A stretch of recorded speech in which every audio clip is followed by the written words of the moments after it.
Hi all, welcome. Thank you for all who have made it to the discussion after our screening of Ism.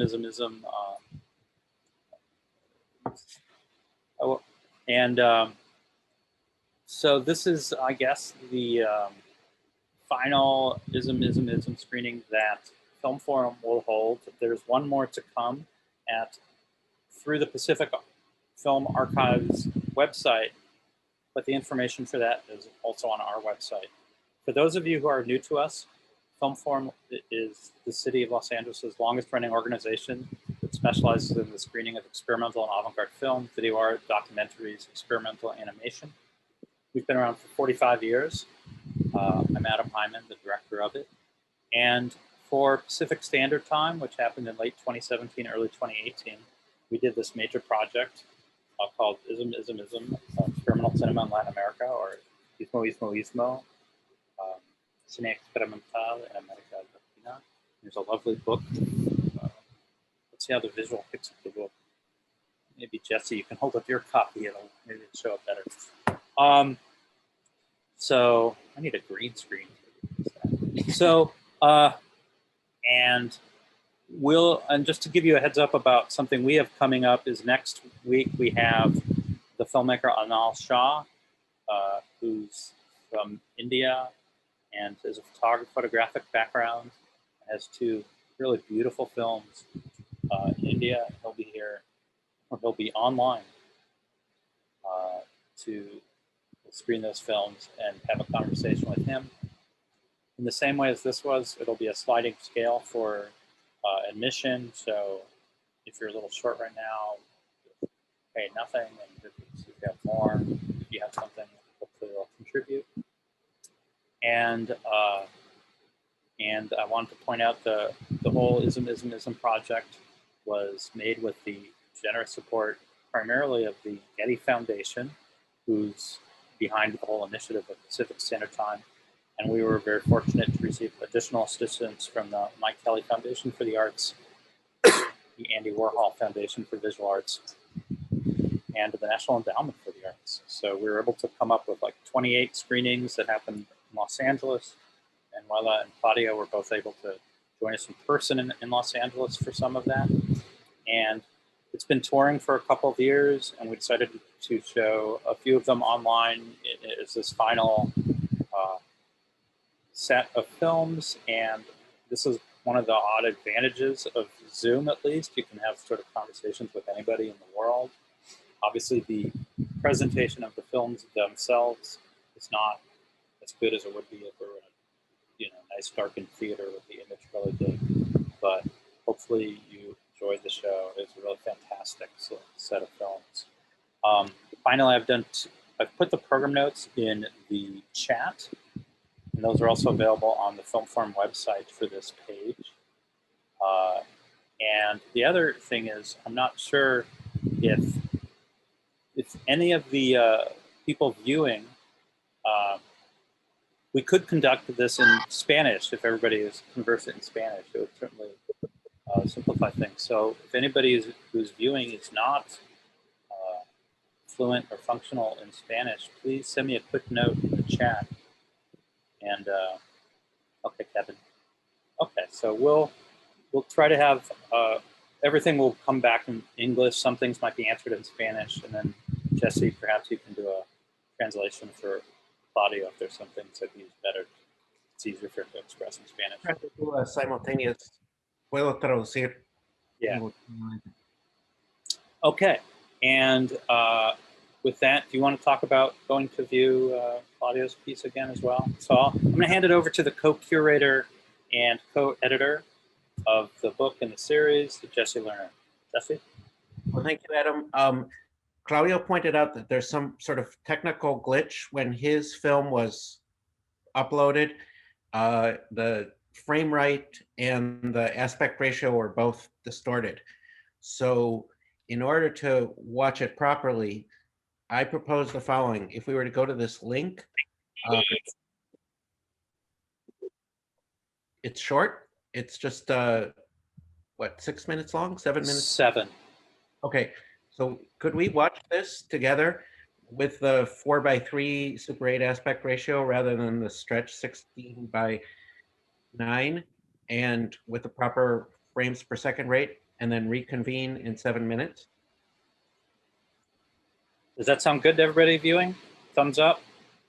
The other. All right. It's really great. We'll see you in 7 minutes, which will be 8:52, 8:53 Pacific time. See you shortly. And if anybody has a question, just chat it over.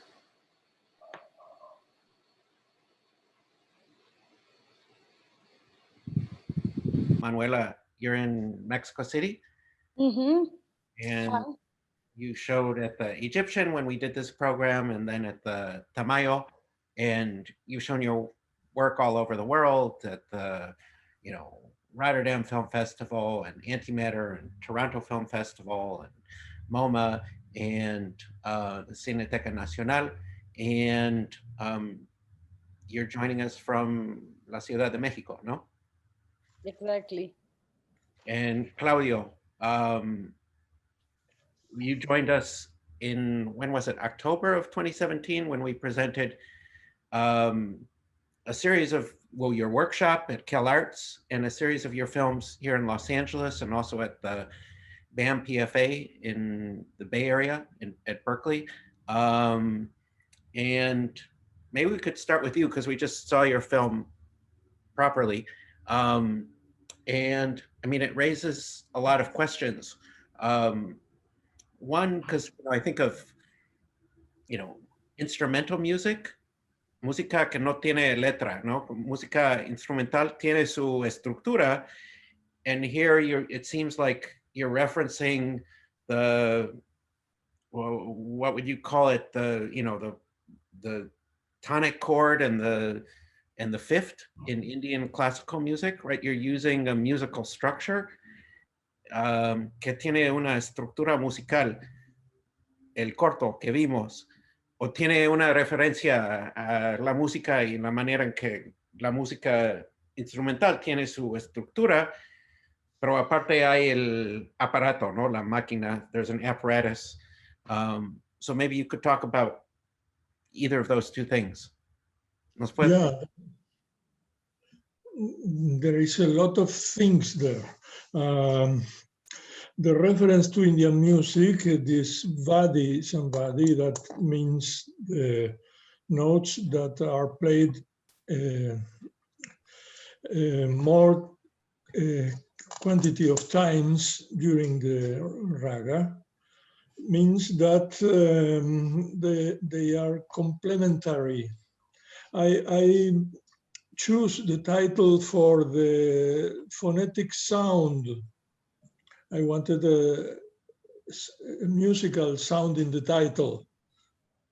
And also this concept of the complementary opposites. And as for the form of the film, I have these two sections. First, this small narrative, like a naive tale of this steam machine that I played with it when I was a child. So I wanted to make the fantasy that the steam machine was moving the images. And well, the other references to Indian culture is what happens with the image when I play this animation with the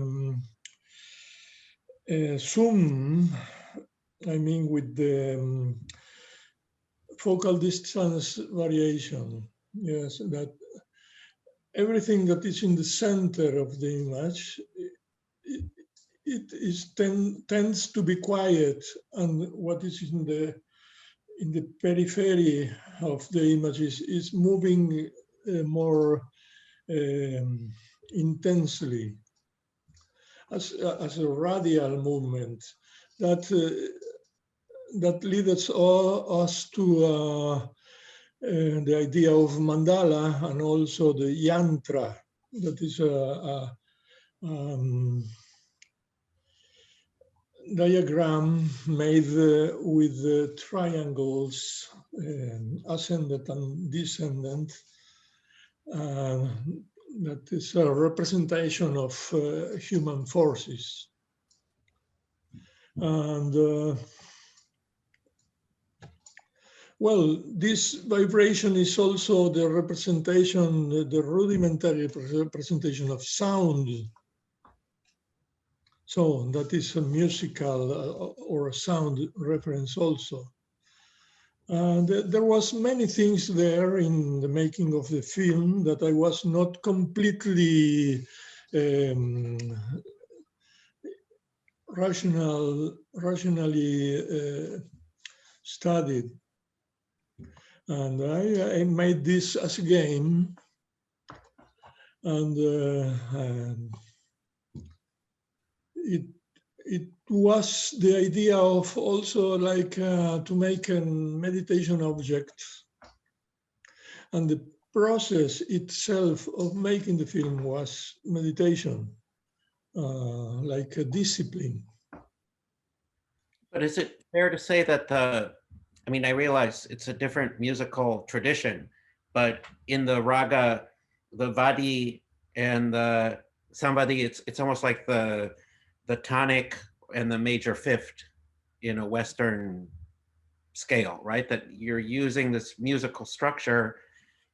Obviously, it's a different musical tradition, but you're using this musical structure that then seems to give form to the film.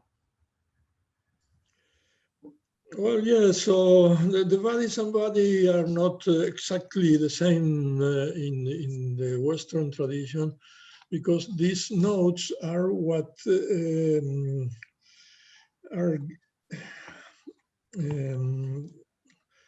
determinate the mood of the raga. It means the rasa. The rasa means the taste of the raga, and these notes are what in the musical tradition makes the mood, the sensation that the raga is transmitting. I don't want to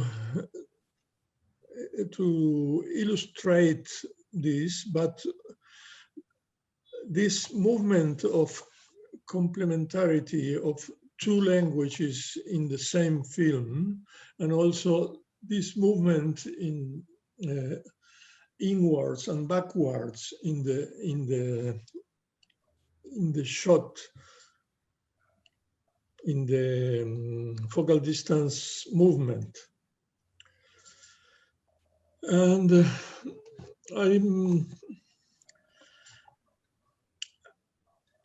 if you want, there are also these two movements in the raga that are called alap,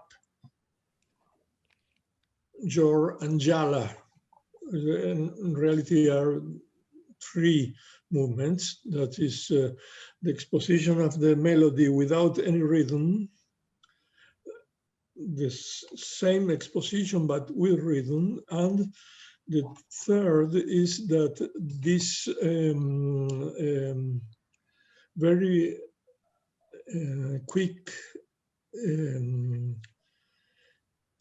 I don't know the name in English, I'm sorry, because... O en español. En español es el movimiento rápido donde el solista hace un rasgado de las cuerdas rápidamente, donde todas las notas parecen estar muy presentes en un continuo. Entonces es como... Playing a series of notes in rapid succession that seems almost continuous. O conceptos asociados.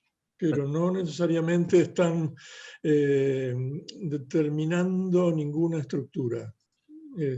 Not a literal transcription of any musical notion that comes from the Indian classical tradition, but rather a sort of free association based on or inspired in. Exactamente.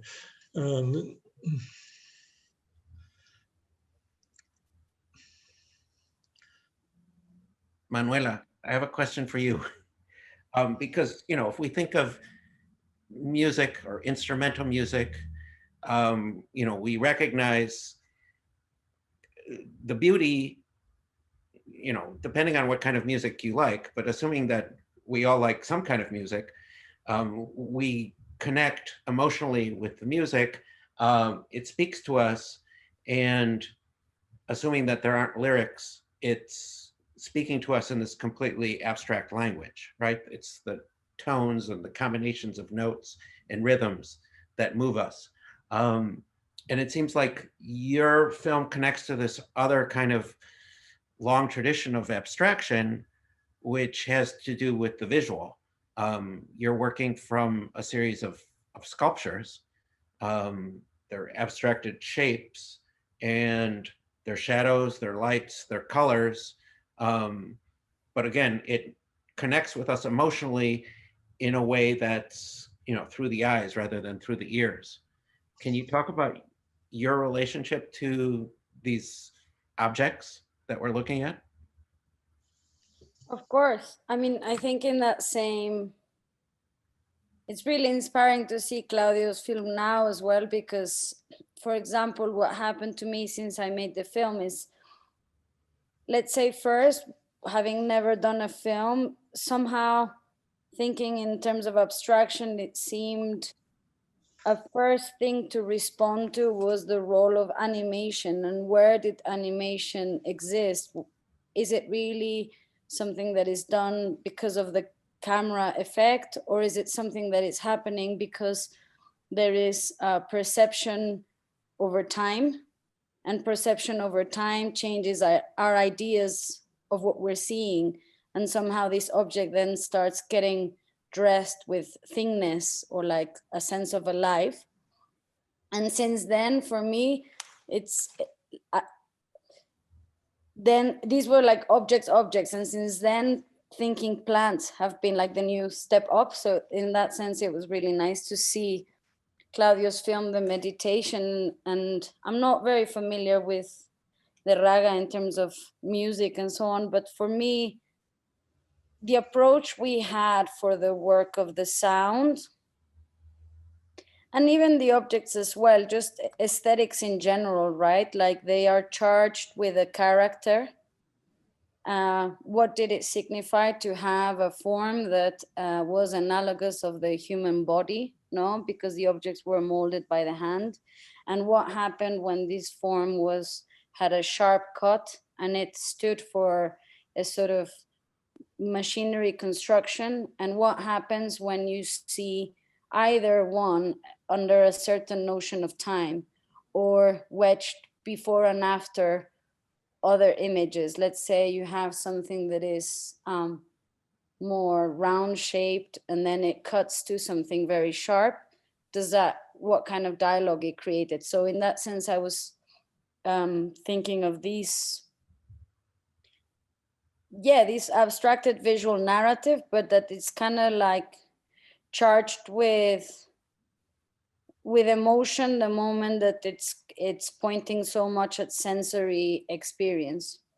And the sound, we had this kind of philosophical approach of thinking, well, two main terms of existence, like becoming and being. And we saw becoming as something that is in constant flow. It could be a bit like what Claudio was describing, this rapid accumulation of sounds that then become a continuum.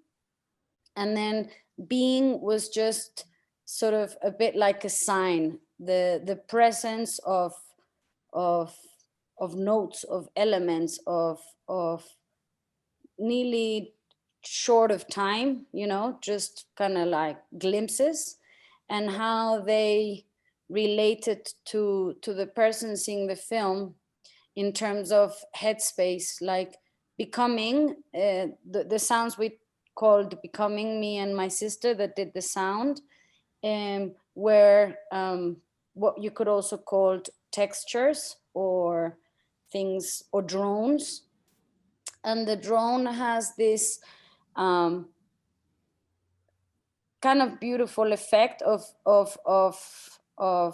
putting you a little bit in a trance, and going on this meditation. But at some moment, I also never wanted the viewer to forget the reality of what was happening, which was sitting in a room in a theatrical setting, surrounded by darkness, being in the strictness of immobility because you're sitting down on a seat, and something is framed in a rectangle. Like, for me, the theatrical tradition is something nice to think about when you're watching films, not only to go to places, but to know the place that you're at.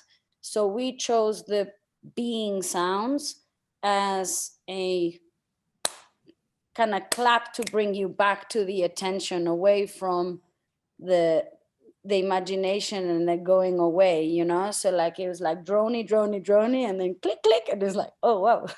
and then you remember back, and maybe these clicks were accompanied at a moment where the object moved around the screen and was kind of wedged really tightly between the frames, so then you became conscious of the frame.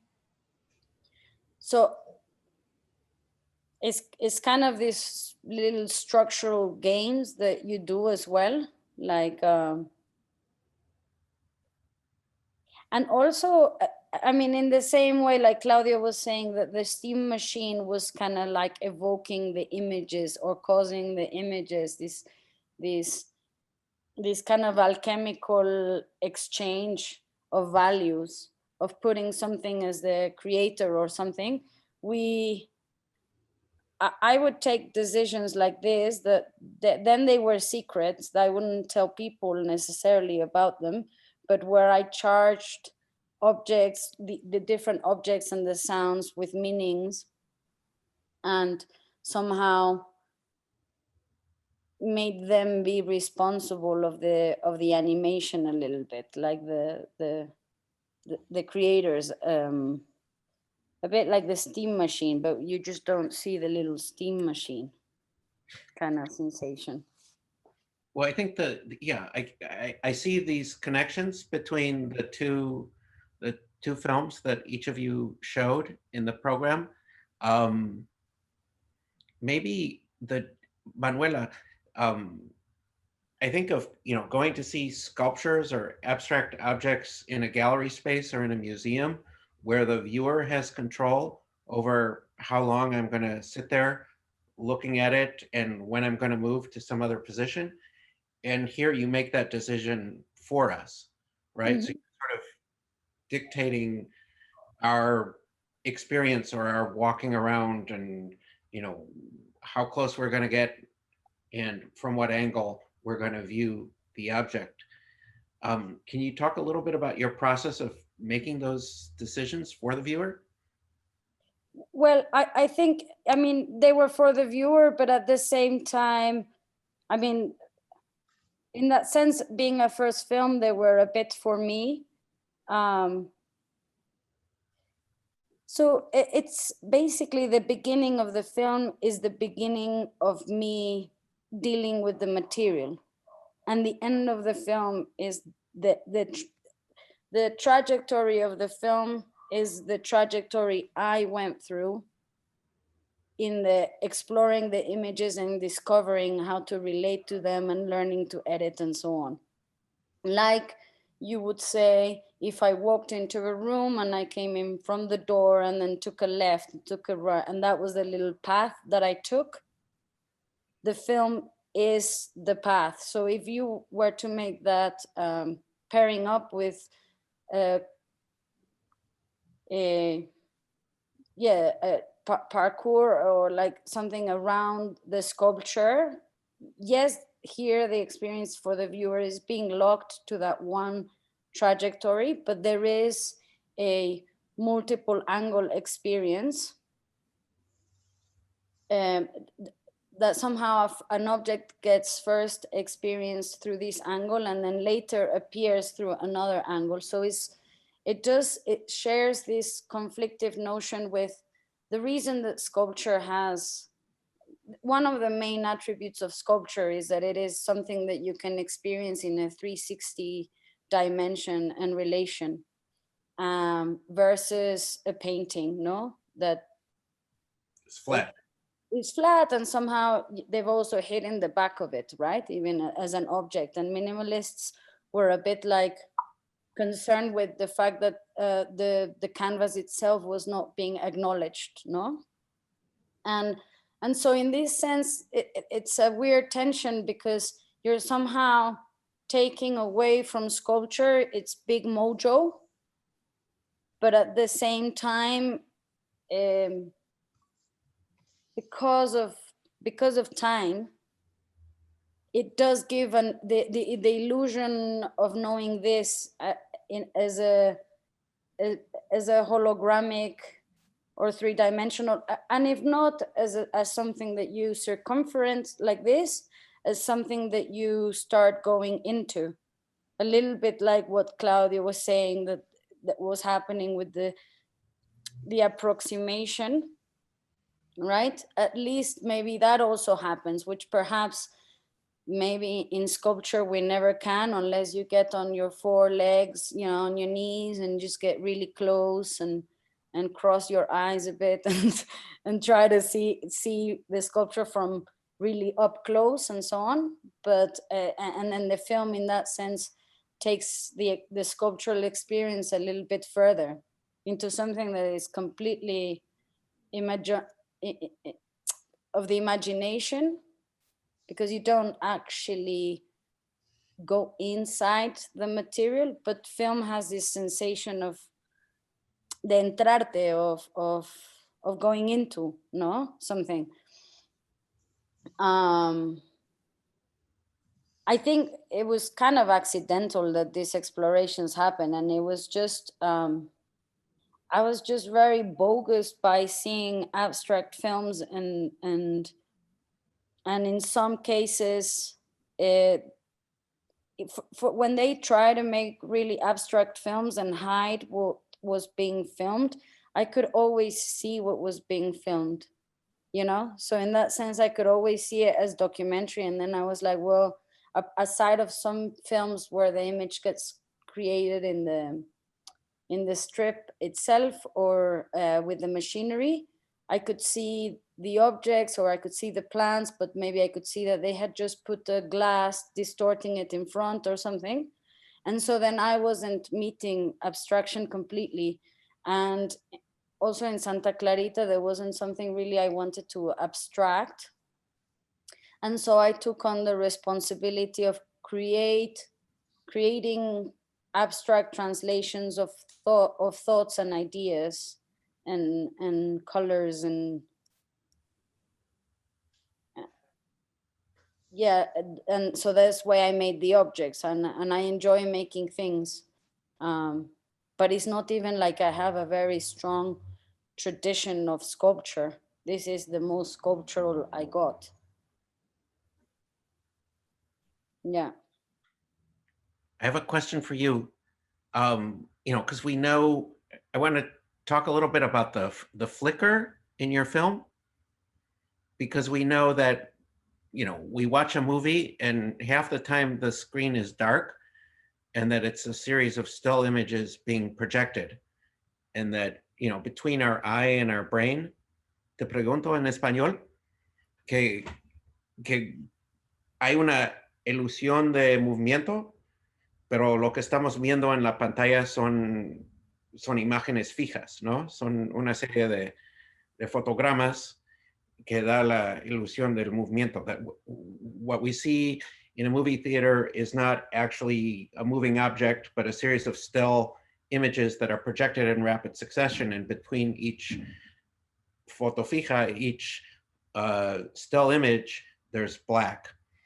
And your film brings the flicker, right? It brings that intermittent sense of a series of stills to the foreground that we normally aren't thinking about when we're watching a movie. So can you talk a little bit about why that interest in the flicker? I think because I really like I really like the generosity of flicker as something where the image gets constructed a little bit in the space between the projection and the person seeing the film, because there's this brain effect, right? Like when you see Martin Arnold film, the body is this, like this woman is here and this guy is here, and they do like this, and then suddenly it looks like they're doing like this. And for me, this extra construction, which is extremely private, because it's not guaranteed that you sitting next to me is seeing it exactly in that space of, I suppose it was just to also kind of like introduce the other spaces of kind of vision. Like I care about hallucination just as much as I care about seeing normal. So, and it seemed to me that in the conception of things and in the conception of animation, and this internalization was really important too. I wanted to be careful not to do it so much. And sometimes even what is flickering next to what were things that were discovered because it was like a moment to give tribute to those frames that are no frames, you know, like in the bolex between shot and shot. Sometimes you get this weird thing where one shot has got half of the previous shot and half of the other shot. And this is in the film, but it goes so fast you don't see it.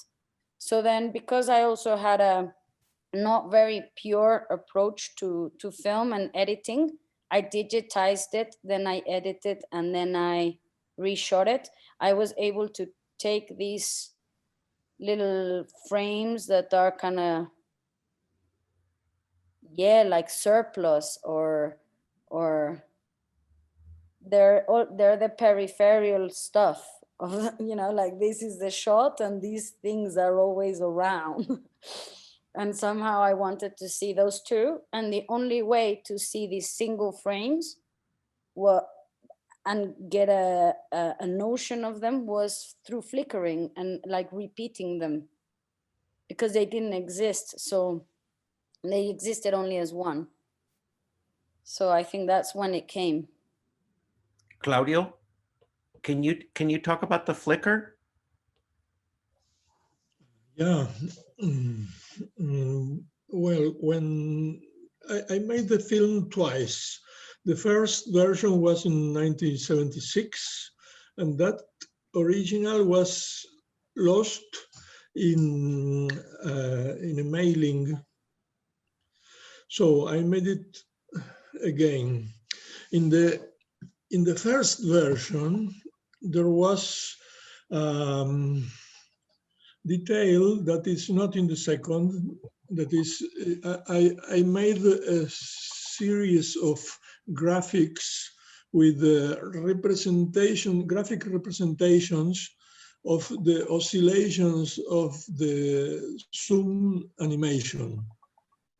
So some of the movements have only two positions of the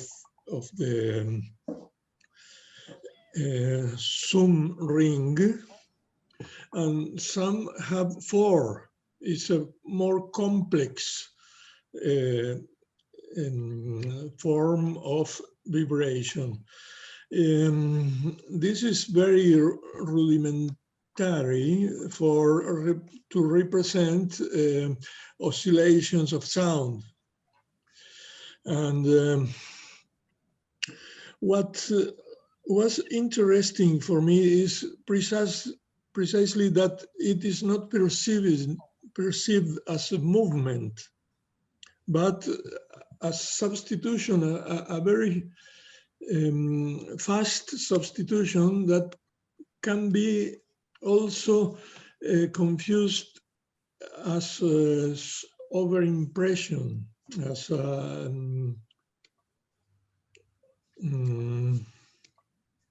Superimposition?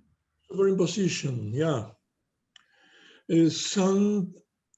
Some people have told me, but there are two images in the same frame. No. You mix it in your brain. It is always the same old story of the persistence of retinian vision. So this flicker for me is like a complete form of irreality. This making evident the mechanism of cinema.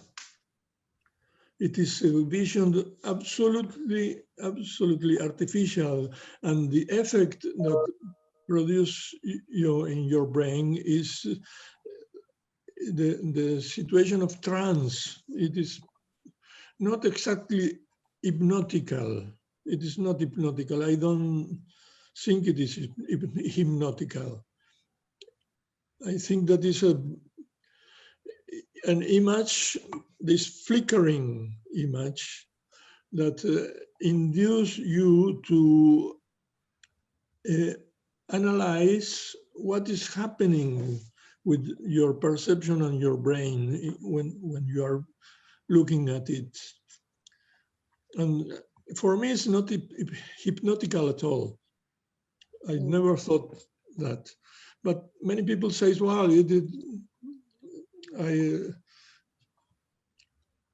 I feel like an hypnosis. There's a question that came in the chat, and I think this is for both of you. And Abigail writes, there are some interesting elements shared by both films, que hay unos elementos interesantes en las dos películas. I'm curious about how the filmmakers think of the use of colors, como ustedes piensan en los colores, red, yellow, green in their films, and also the idea of juxtaposing three-dimensional objects in two-dimensional, que la pantalla es plana, pero los objetos que ustedes estaban filmando, pues tienen tres dimensiones, ¿no? Son esculturas o plantas, mientras que hay dos dimensiones en la pantalla. Claudio, ¿quieres yo primero? For me, this to start with for me the screen now lately I'm like giving myself a little liberties and exploring something different, but at the time for me it was very important that the image indeed is super flat. So I remember having a hard time, although since then I've seen beautiful things, with shallow depth of focus, for example. And something happens when you're filming macro that many times you cannot escape the shallow depth of focus, right? So, but my objects are more or less this size. And I also think a lot about my experience body-wise when I'm filming. And so for me, I found myself in a problem there because I wanted to be able to move the object with my hand while at the same time looking through the camera and zoom out, because I tend to use telephoto lenses because I like how telephoto lenses flatten things out, because then that for me is very fitting for the image. But normally maybe a telephoto, you need at least to be a bit standing further away from the object for it to focus. And I wanted to hold it. I wanted to be at like, yeah, half a meter from the object. So then I put extension tubes, which you never put with a telephoto. So there's this weird mix, but I remember like even talking to the teachers at the school and so on. I mean, somebody that does this of filming with telephoto and flattening the space down, and I think I owe it to him, is James Benning. But James Benning is landscape, and here I had the objects, and I couldn't find, and so then I tried it, and they don't work, the lenses with the telephoto with the extension tubes all the time, but they do in a little range. And this is how I managed to have macro shots without a depth of focus. And if that answers Abigail's question, the reason why I took that decision is because I had a problematic sensation of the 3-dimensional object going 2D, and then wanting to look 3D with depth when it's like, why? Because they've become flat. So I thought it would be better to acknowledge the flatness as much as possible. And then in terms of colors, I think I've never known, and I've never informed a lot about vibration of colors, but I can see it like at the moment. I love green and I love pink. And I know that everything is wanting to be green and pink, but at the time it was blues and dark reds. I remember green being an artificial presence of green for me was very problematic, because like the plants do so much better. So then like the green, I never liked how pigment green looked. So there's, of all the stones, there's only one that is green. And yeah, blues and red prevails. And I remember thinking that perhaps, you know, it's just, you know, red works really well on film as well. There's something extra that happens, I think, in terms of like the chemical construction. And I also had a stock that was given to me as a gift by Betsy. I only had 300 feet to shoot by this stock that got expired. Is called Vivid something, and it does really nice reds. And blue, I mean, the sky is blue. We're all red inside, or well, you know, blood is when it comes out in the air. But to be honest, it's like you just find yourself choosing those colors more. And it goes through phases. At the time it was those. Right now it's all pink and green. Claudio, do you want to address that question? Yeah. There are two parts about space and color. Well, about space, the film have very clearly two options. That is, this theatrical space where the action happens, it is a white cube. It is the reverse of the camera obscura. So this white cube, it was constructed with white curtains and the sunlight. There is no artificial light in the film, only sunlight filtered by white curtains. And also the table is painted white, and over the table the plants. And this space of this first presentation of the theatrical space, is three-dimensional, and all the burning of the steam machine, it is all three-dimensional. The change of shots, the editing of this complex, simple but complex mise en scène is three-dimensional. And the rest of the film, the shots of the plants, close-up, zenithal shots of the plants are bidimensional. And most of them are made with tele lenses. And for me, in the case of the color, was the making of the film was a studio of colors. I started with the violet, with the white background, and I was very interested also in this plant called coleus that have red, deep red and green in the same intensity in the design of the leaves. So there is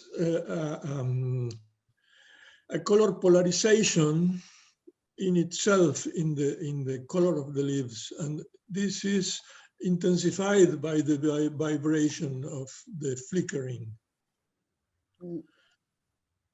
And also there is a plant, I don't remember the name, the botanical name of it, that have white lines in the leaves against a background of deep green. It is a green that is almost black. It's very dark. So that white lines also are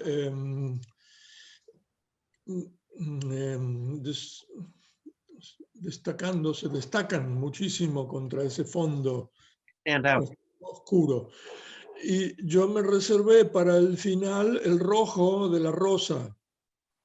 Y ese rojo de la rosa, the red of the rose, appears against the black background that is not real because it is not in the white cube.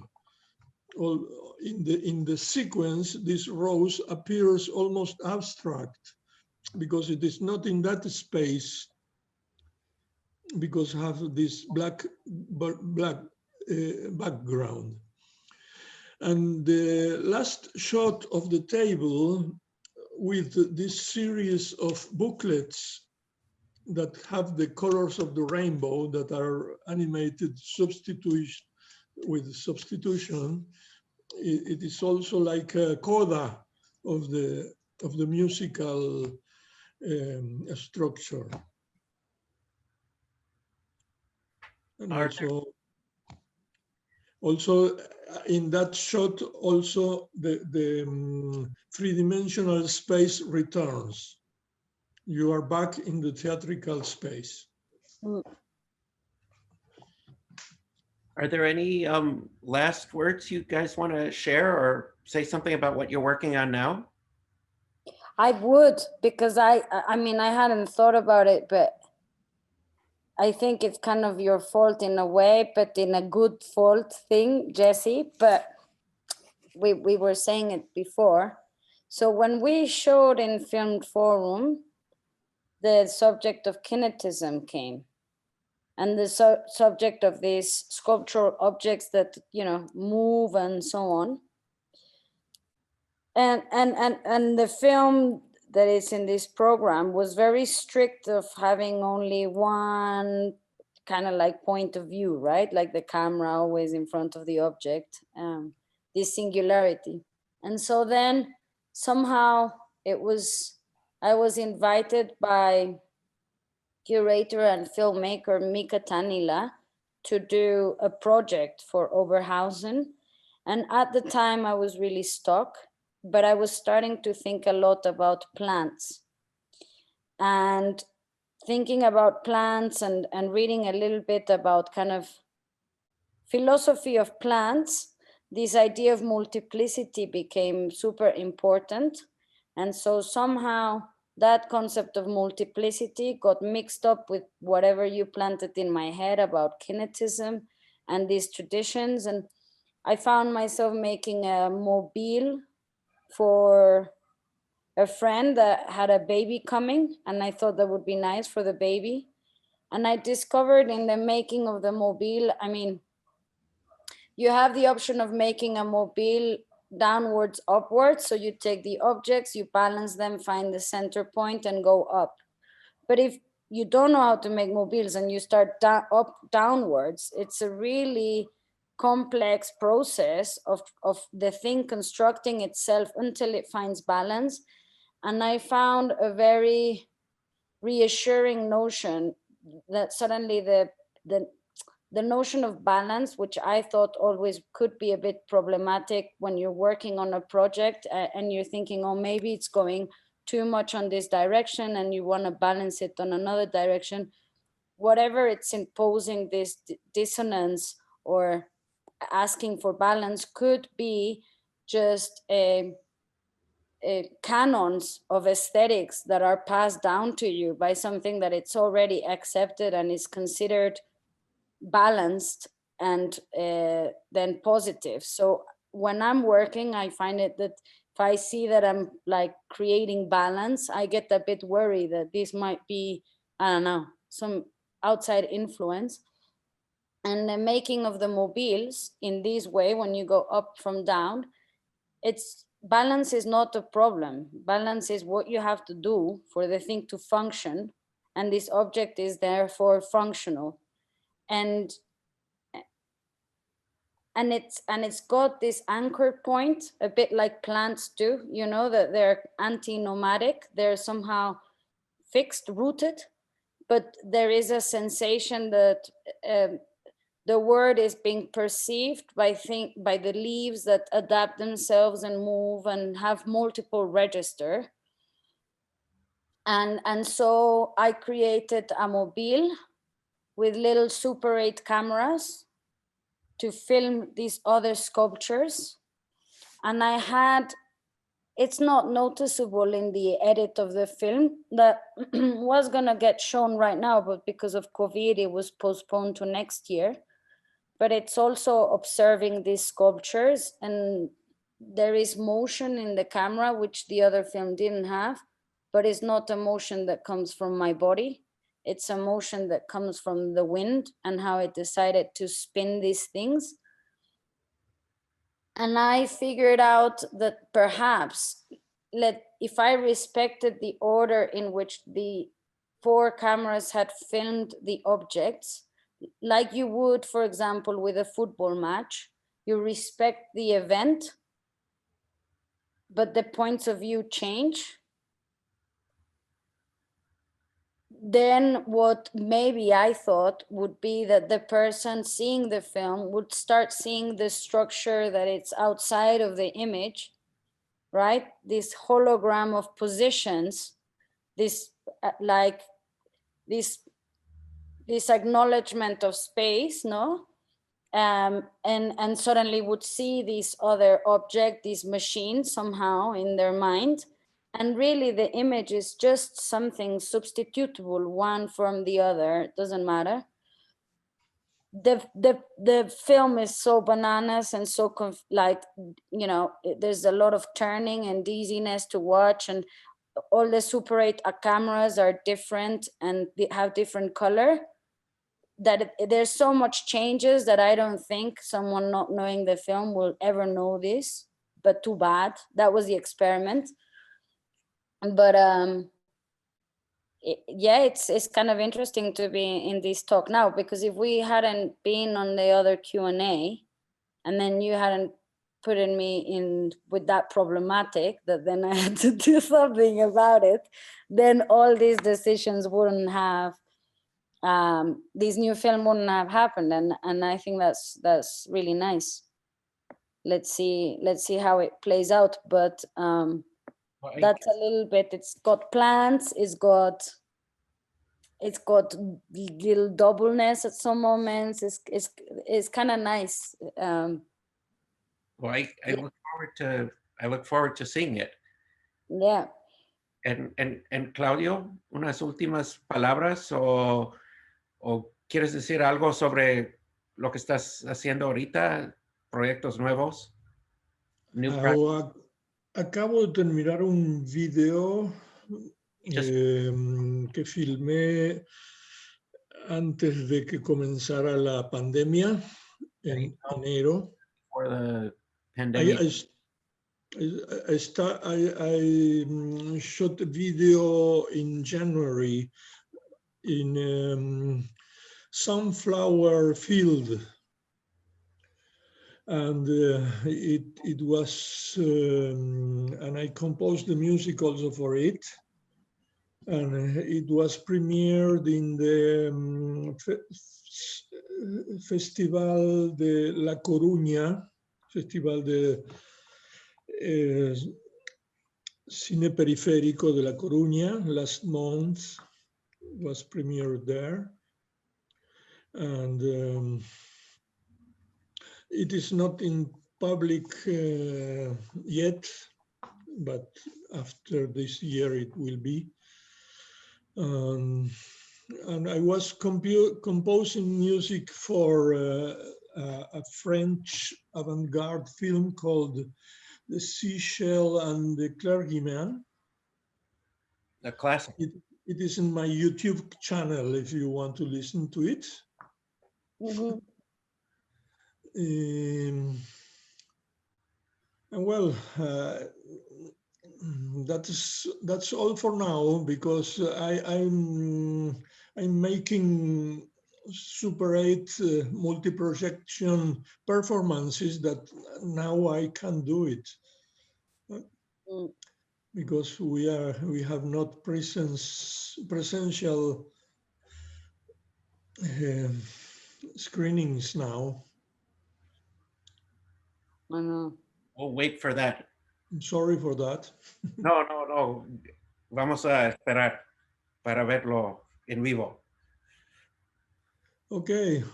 Well, Manuela, I have to see your film again because I saw it very quickly before the meeting starts. So I want to see it properly. So, well, I thank you both for participating, and thank you, Adam, for organizing this. And I hope to see you both again in La Ciudad de Mexico, Buenos Aires, or Los Angeles, or someplace else. Mm-hmm. Thank you very much, Jesse. Thank you all. Luis. Thank you, Adam. Ciao. Thank you all for attending. Really appreciate everybody who was able to make the meeting. Again, we hope you can check out our show with Anal Shah a week from now, and the next PST show, which I believe is going to be up through Pacific Film Archive from November 10th through 12th, assuming the USA is still standing. And thank you all. Thank you. Thank you, Adam. Bye. Have a good evening. Thank you for staying up so late, Claudio. Bye. Have a good